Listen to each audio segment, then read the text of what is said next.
Hello, everybody. Welcome to this episode of Presentation Hell. We are podcasting from Tampa, Florida in Embark Studios.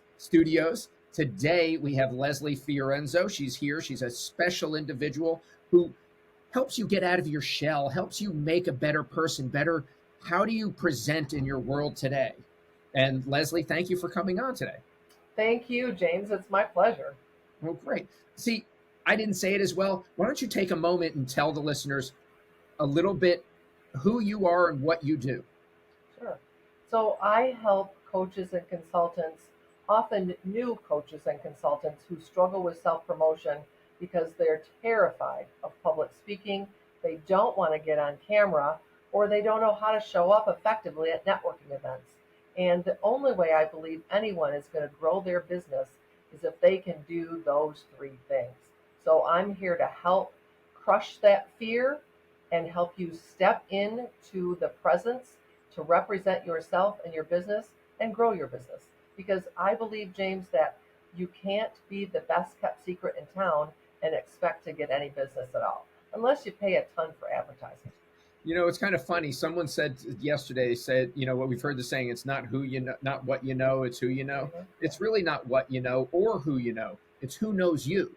Yes, And totally I was agree with that. wow, that's the most profound thing I've heard.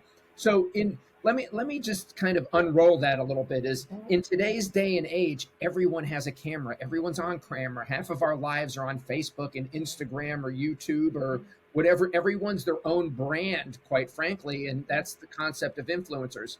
Is that how and why you guided yourself towards this type of business or Yes, absolutely. Because I, my first love is in person, but we don't do that so much anymore. And the entire world has shifted to Zoom rooms and Google Meets and everything else. So if we can't show up and share our message in a confident, impactful way, we're Mhm. going to struggle. And it's sad. I hate to see people struggle. I believe people step into a business owner role. They're an entrepreneur because they have a message and a story to Mhm. share.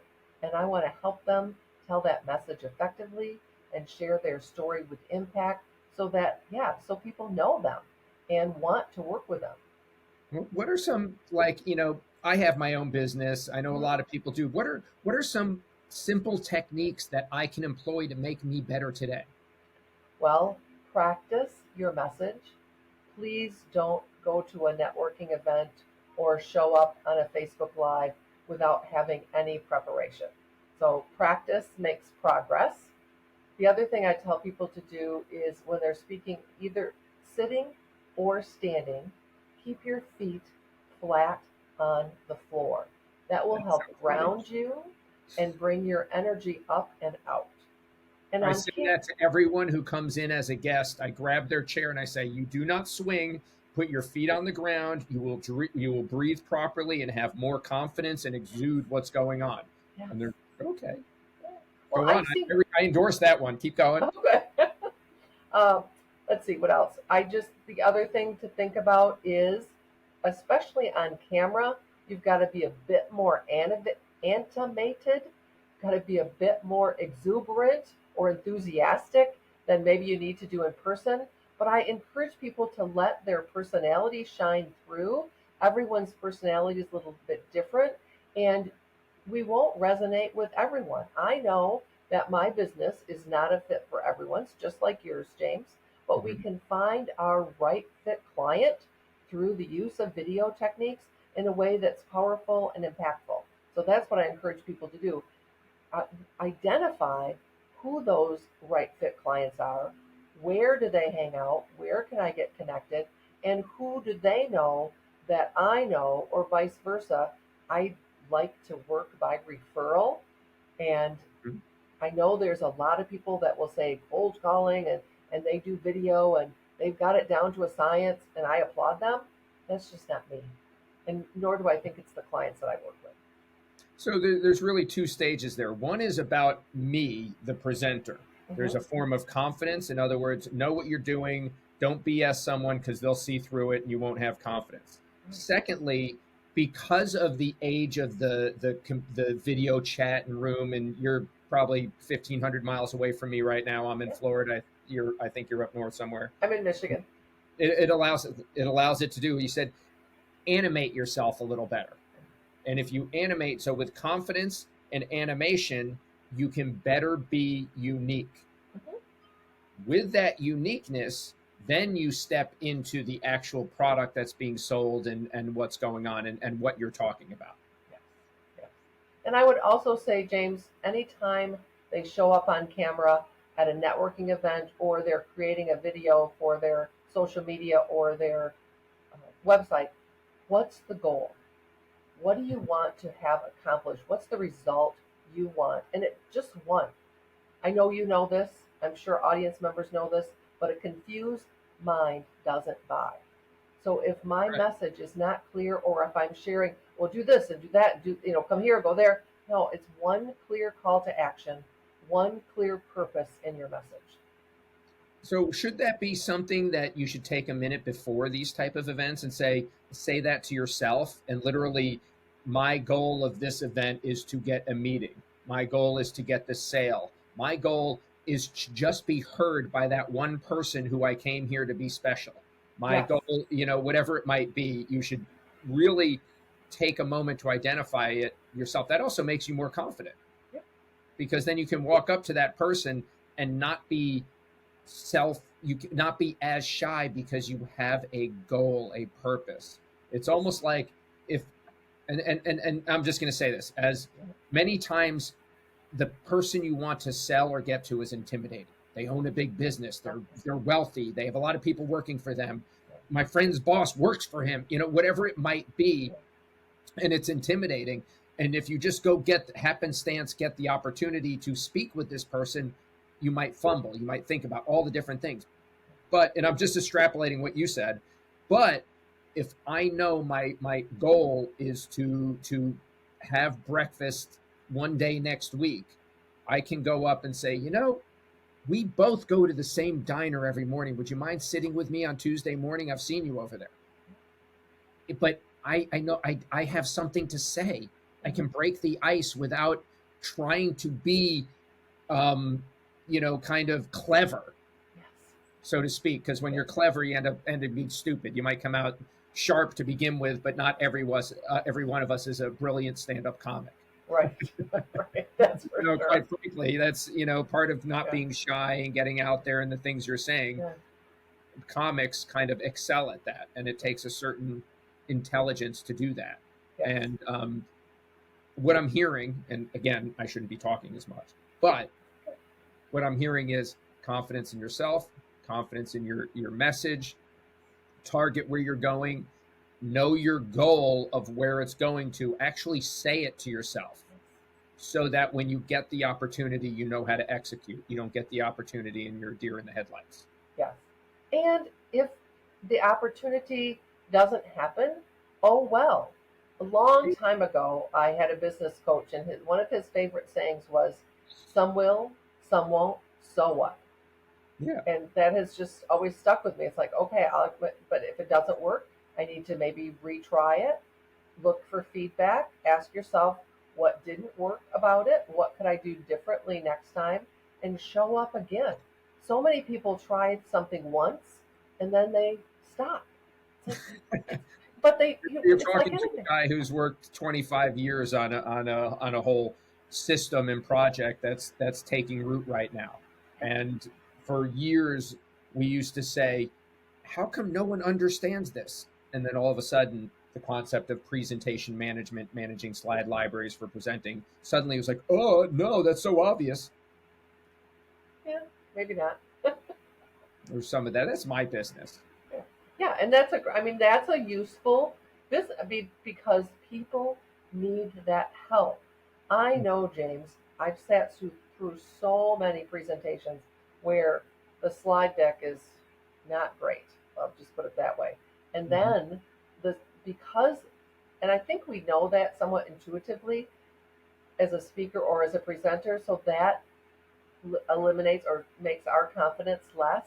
So when we know where we're going, when we know what we're saying, and we have really good backup in Mhm. visuals and words in a presentation, then we can really knock it out of the park. Yeah, but not everybody has all that stuff all the time. How, what are some crutches people can use to get better with that? Little, what can people do? Well, slides are your expertise, but I would say people are reading those words, so don't fill it up with a whole bunch of words, two or That's good three, advice. maybe 6 words per slide. But then practicing, I know I beat this drum all the time. I'm amazed at how many people are so reluctant to say the words out loud. Stand in front of the mirror, stand in front of your computer, hit record on your phone or your device, whatever it is, and record yourself, listen to yourself, do it over again a few times until you know the material. You don't have to memorize it, but you've summarized your key points, you know where you're headed, and yes, you'll probably say it differently live and in person. I know when I give a presentation, even though it's the same presentation, I say it a little bit different each time. It doesn't matter. It's your confidence will come through, Mm-hmm. and I think people are attracted to that. If Oh, we're people like are this, attracted to confidence. But if you don't yeah, have confidence, you're not going to attract. You're not a. You can't lead people if people don't have confidence that you know where you're going. yes, exactly. You And know. yeah, if whether you're a leader in your department of your business or you're an entrepreneur or a solopreneur, never say that word right. Mhm. You've got to demonstrate those capabilities. And I know I've worked with a few clients that just get so nervous before they go out and meet people in public, and they feel like their voice quivers or they shake when they hold the microphone. We can work with that to eliminate those things and help Mhm. you feel more comfortable. Channel that anxiety, that nervous energy into excitement and Yeah. enthusiasm. Here's a technique, and I'm in presentations. I'll just give a technique to reinforce it. It's the concept that emotion creates motion. Your first slide that you use, make it emotional, make it fun. That's why comics people get up and do a joke at the beginning of a thing to loosen it up, to do it. Like if you're, maybe it's a meme about your business, something that might be funny, loosens it up. Once you've gotten that emotional type component, then you can follow up with all the logic, and whatever decision the people made early on that emotional meme or whatever it is, they will use your logic to reinforce the decision they made emotionally to begin with. Yes, that is Emotion creates motion. motion. Yeah, that's so true. And I love what you said about a meme about your business or something that's relatable. I went to an event one time. I think it was through our local chamber, and the speaker, the first words out of his mouth were, "Well, somebody told me I should start with a joke, so here's a joke." And his joke didn't have anything to do with the subject, and I was like, "Oh, you poor guy! Somebody gave you really bad advice. It did It's, not work for you." So I do think we want to start with something that's intriguing, like you just said. Please avoid starting with, "Thank you so much for letting me be here. I'm so thrilled to be here today." Or, "Isn't it great weather we're having today?" Or, "Isn't your city a wonderful city?" No, you have 7 seconds to capture their Mhm. attention. 7 seconds. That's all. So use them impactfully. I Here's an example of one that was used a while ago that always made an impression with me. Is it was at a plumbing event of all things. There were plumbers, Love it. and the person came up and slide went up, and it had a faucet and it was dripping. It was like drip, drip, drip. You know what that sound is? That's your cash register. And then everyone in the audience made plumbing supplies and implemented. And they were like, "You're damn right it is." And but he captured their attention with something that makes a difference and is core to their business and relevant. And suddenly he turned it into, wow, that's my income. That's how I send my kids to school. Yeah, God bless the drip drip of the broken, exactly. all honor to the drip. No, but if you can create that type of emotional response, you will see people will be on board right up front there. Yes, absolutely. The Presentation Hell podcast today has been brought to you by 3 sponsors, not 1, not 2, but 3, and they're all the same. The first one is our book, Presentation Hell, which is from painful presentations to telling better stories. If you can tell better stories, people will know where you're coming from. The second is Presentation Management, the book. This is a scholastic understanding of how to manage slides throughout a global organization to have better communications, better brand, and better compliance. And the last one is Shuffler, My Company. Shuffler is presentation management and summed up in these two books. All right. Just to give some backup here is you empower coaches and you help people to speak better and not be shy and get out in front of it. How did you get there? Like, where did you start? Did you go to grade school in New York City and your parents performed on the street? No, I grew up I was born in Jackson, Michigan, lived there till I was 4 years old. And I remember very early in my life going to the church next door. There was no children in the neighborhood my age. My grandmother was my best friend and great lady. But I went around the corner as the Sunday school was getting out, and I stood there next to the door saying, "Shake hands with Leslie Gross," just introducing myself. Now, my parents had no clue where I was, so I got in trouble for that because now, no, as an adult, I know it wasn't because I was trying to be friendly. It was because they didn't know where I was. So fast forward several years early into my career. I was in my mid-20s. I joined a women's organization that I think is now defunct. But anyway, it's a national organization. Local women got together at chapter meetings, and then they had regional and state and U.S. meetings. Mm-hmm. And our region was having a speech contest. And I knew... Okay, hang on. I need to slow you down. You jumped through a whole bunch of things that happened in your life that I know nothing about. Well, just a minute ago, we were kids shaking hands outside the church. And I was thinking, okay, sir, church is a place to express yourself, and you got to get out of the shyness. Let's take it a little. You've been in Michigan all your life. Yes, my folks moved to Grand Rapids when I was 4. My dad took a job up here, mm-hmm. and went to school. You went to school in Michigan? I did. I went to an all-girls academy that is no longer in existence, but all the way through my sophomore year of high school, and then went to the big Catholic school, Catholic Central, and then fell in love and got married. That didn't last. That's beautiful. But it didn't last. But I went back to school as an adult learner. My current husband. So you went through life. You got married. Did you have children? No. Okay, so you got married and you went through and after your marriage, you decided, I need more knowledge. I need to express myself. I need to stop being shy. Is that what you thought about being 4 years old, shaking hands outside the church? Yeah. Yes, and I knew my best friend growing up that I met in Grand Rapids, her mom was active in an organization called, I think it was Bible Study Network, and she led groups and led people. And I remember sitting in the audience hearing her speak, and I thought, I want to be up there someday at that podium. Not necessarily teaching Bible study, but I knew I wanted to be in front of a group. So being in front of the group and your mother speaking gave you, these are your first heroes, your parents, ultimately. Yeah. And to see your mother on stage, whether it's a stage or not, but in front of a group, speaking with confidence, teaching and learning and essentially preaching in a way, gave you confidence. Yes, and actually it was my best friend's mom. Oh, all right.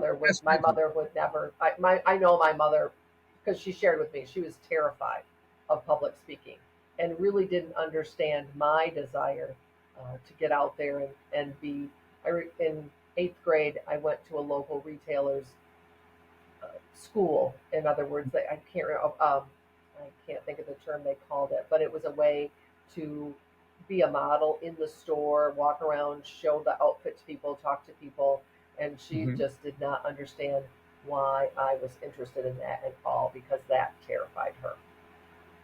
Okay. And did you get that job? I did. I got that job for a little. Yeah. Coming out of the shell, because that's like, that's, I wouldn't say, but it's pre-sales in a way. You're a concierge. You're the greeting person at the front of, and I'm going to say Macy's. I don't know. I'm sure it's not. It was Jacobson's actually, which is Jacobson's. All right, but you were greeting and saying hello and being the front face, and you were that original emotional connection before they went in and made a illogical decision. We don't always buy things that are logical. I was jumping to. Exactly. So it's really been a lot of different things that led into it. Am I going to Mhm. guess that when you got married, you didn't do these type of things? Oh, not at first. And then I got divorced, and then I met my current husband. And at the time, I had gone back to school, got my associates. I got all my education as an adult learner, which Hmm. was a good experience in and of itself. But then along the way, met some other people, watched what other people were doing, had the opportunity to attend Toastmasters, which I always highly recommend to people, joined the Michigan chapter of the National Speakers Association, went through their professional track program, and have been honing my skills ever since in a variety of ways and continue to do so today. Learn from people and share my message because I think it's important, especially if you are a coach. Hmm. You're a coach because you have a message to share. You most likely have had an experience that you've turned into a program of some kind that can help people with a similar experience. And you've got to be able to get out there and talk about that in a confident manner to attract people to your program. And what's your program?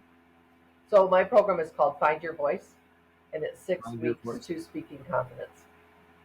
Oh, I'm sorry, I didn't mean to say it. Please say it again.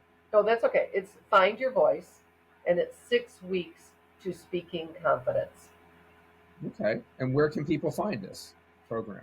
They can find it as I launch. I'm going to be launching another group in March. So the best way to connect with me if they have interest is on my website, and there's a link that says book a call, and we'll talk What's the through it. website name? Just to repeat it, because I know you said it a minute ago.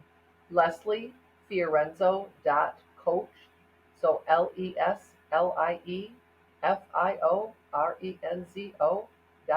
LeslieFiorenzo.COACH. And this is where people can find you. And I know we jumped into that information because you started getting to it, and I felt like everyone needed to hear it at that moment. Thank you. So you got out and you got everything together, and you started basically. You've had all these little seeds of going out and being an outward, non-shy individual. This was your really blossoming after as you got into your second marriage. Yes, yes. Okay, tell us more. How long ago was that? Oh, Did you get it will be 40 years in May. there? Okay, so So, it's relative. This coming out of the shell has been relatively soon. well, since I mean, I think it's been a gradual process, but yes, my business is fairly new. Okay. Well, this is good. It's not nothing happens easy, nothing happens fast. If you don't respect it, if you haven't worked for it, things that come easy seem to be fly by night, and I understand that as well. Well, it's step by step, day by day. It's taking Hmm. consistent action to put yourself out there. And I think that's the other thing that people misunderstand is they expect that what they do is going to go viral. And there Oh are a yeah, few examples, every, right? it's I mean, viral in my mind. but So I feel like our expectations sometimes are unrealistic and then we get disappointed. oh, that's where everything is, and that's the I would say here I'm going to launch into something else here. That's the problem with today's society and happiness. People want to be happy. They want to be happy. I just want to be happy. Why isn't my relationship happy? Why isn't my work happy? Why only my dog's happy? Why isn't anything else? And they don't realize that in order to be happy, which is fleeting, you have to be content. And to be content, you have to match expectations. If I expected to be a hundred zillionaire by now and wasn't, I would be unhappy. That's why some people who live in the street are happier than people who are millionaires because they're not. It's about being content. Are you content with your breakfast and your office and your space and the people you love and the people you come in contact with?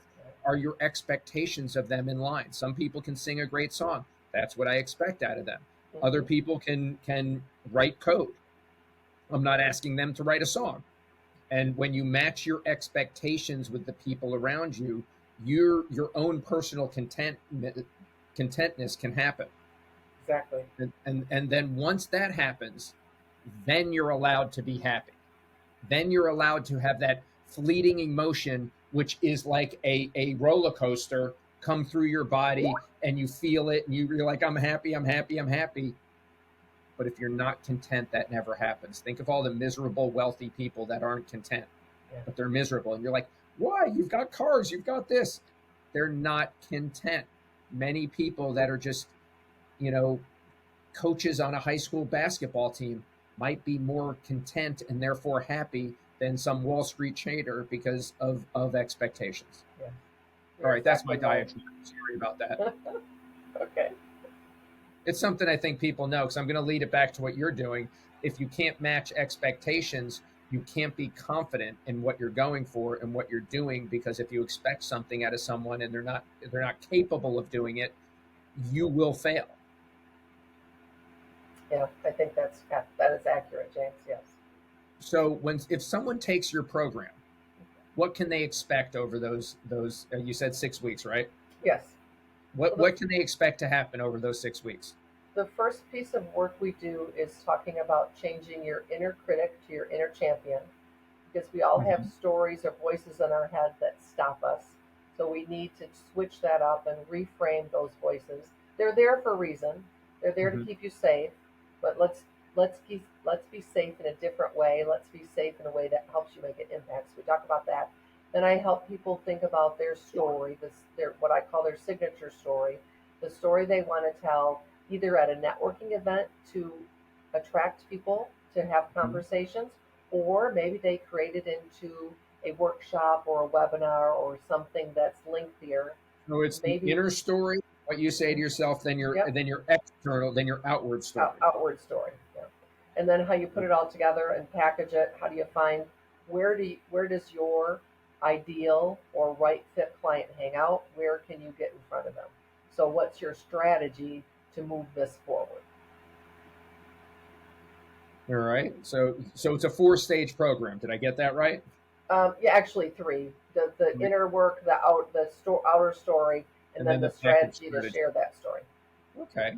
And that's a good process for it. Even if you're just listening to this podcast and you don't have the ability to sit down with Leslie and get the professional support that we all need professional support, think of it that way.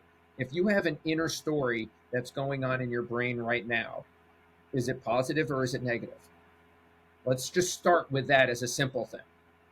Once you recognize, and sadly enough, people's inner stories are like 80% negative. I can't do that. I'm not going to make that. I'm going to, that's challenging. Oh my God, this is going to happen. Yeah. Most people don't say, I'm going to get up and kick ass today. So that's the inner story. That's the one thing you got to look at. Secondly, is the outward story. Who am I? What do I want everyone to be? And quite frankly, in today's internet, social media day and age, every human being is their own brand. And what people don't understand is that whatever you put out there, your LinkedIn profile, your Instagram, your Facebook, that is your brand. When your brand gets enough credibility, I eat nutritionally proper and I tell people about it, and my body looks good and my face looks good and my process looks good. And because all of that lines up in the James Ontra, and I made that up, I'm not a nutrition person. If all that lines up, then people will look to me as someone who says, well, James does that, so I'm going to do it. Yes, Therefore, those exactly. people are now influenced, right? Hence Yes, the word influencer. And that's influencer. how it goes into it. And then and what I'm talking about is the third stage you were talking about is packaging and strategy. Who are you? How is it packaged? How does it go out there? Today's mediums are, Instagram, Facebook, LinkedIn, YouTube, the videos and emails you send, how you're interviewed, the podcast we're on right now. Do people think Leslie's credible and I like what she believes in, and therefore I'm going to live my life that way. I dream of hiring her, but I can't. But I thank you for listening to the podcast because it helped me. Thank you, Leslie. It helped me. It helped other people. Now you're an influencer. Awesome. Am I interviewing myself? No, I'm teasing you. I'm giving. No, but you're No. exactly right. Because everything we do, and I feel like people don't realize that. I mean, it's how you show up in your day to day. And yes, people put their best lives out on the internet. Okay, there's some degree of suspicion, like, is this really Mhm. true? Is it really happening? So I think we have to be as authentic as we possibly can. Mhm. Genuine, authentic, believable. Don't Hmm. stretch the truth. People see through the BS nowadays, and I think with all of that, they've become very astute to nuances that burn credibility. Absolutely. And half of them are out there just dying to find someone saying the wrong thing so they can highlight it on, run it up the flagpole, and get everyone mad at you. So you have to be extra careful. Yeah. And it's interesting that people want to spend their time that way. I just think if we could Oh, a all lot of focus, us. yeah, our time and energy on positive things, what a different world this might be. Well, we're just attention hounds. I mean, as human Well, beings, I'm not speaking for yes, but I anyone. think if we build people up instead of tear them down. Now we're not going to agree with Well, everybody. you have to build them up if you want to tear them down. There's no entertainment if you haven't made them a celebrity to drill them down. That's human nature. We love that. Oh, yeah. Only to let that phoenix rise up again for round two, and then there's even more respect for it. Amazingly enough. All right, Leslie, let's wrap this up. And Leslie Fiorenzo, thank you for coming on. Take a moment, tell people how they can reach you, what's important about it, and we'll wrap up our podcast. Thanks, James. Well, they can reach me through my website. If they would like to book a no obligation 30-minute call to see if it makes sense for us to work together, you'll leave that call with some ideas about what you can do for next steps to improve your confidence, create your story, and get it out there and share it. So, no cost, no obligation. Let me know how I can help. All right, improve your confidence, get your story out there, and let them know how to get it out there so people can use it and better on it. Leslie Fiorenzo, thank you for coming on today of Presentation Hell from Embark Studios in Tampa, Florida.